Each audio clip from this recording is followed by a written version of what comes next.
वर्षभर टिकणारा कैरीचा गुळांबा। इथे बघा मी 2 तोतापुरी कैऱ्या घेतलेल्या आहेत, चांगल्या धुवून वगैरे स्वच्छ पुसून घेतलेल्या आहेत। आता आपण कैरीचा देठ काढून घेऊया, साल काढून घेऊया आपण। आता मी कैरी किसून घेते आहे। हे पहा, इथे मी कैरी किसून घेतलेली आहे। हा कैरीचा किस आपला 3 वाट्या झालेला आहे। ह्या वाटीने मी मेजरमेंट घेतलेली आहे। गॅसवरती बघा मी स्टीलची कढई ठेवली आहे, त्यामध्ये आपण आता ही कैरीचा किस घालून घेऊया।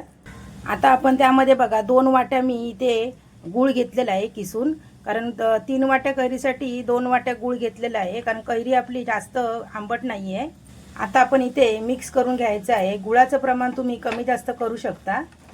हे पहा, हे मिश्रण आपण मिक्स करते वेळी, ढवळत राहते वेळी कुठेही गॅस आपण फास्ट करायचा नाही, मध्यमच गॅस ठेवायचा आहे। आता आपण त्यामध्ये बघा 2 लवंगा घेतल्या, 2 वेलची घेतलेत आणि इथे बघा दालचिनीचा तुकडा 2 घेतले छोटे। आता परत असं चांगलं मिक्स करून घ्यायचं आहे। आता आपण त्यामध्ये थोडंसं मीठ टाकून घेऊया, 2 चिमूट। 10 ते 12 मिनिट आपण हे परतत राहायचं आहे मिश्रण।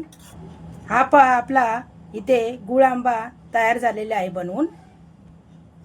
हा गुळ आंबा थंड झाल्यानंतर आपण एअरटाईट काचेच्या बरणीमध्ये भरून ठेवायचा आहे। व्हिडिओ आवडल्यास लाईक, शेअर अँड सबस्क्राईब।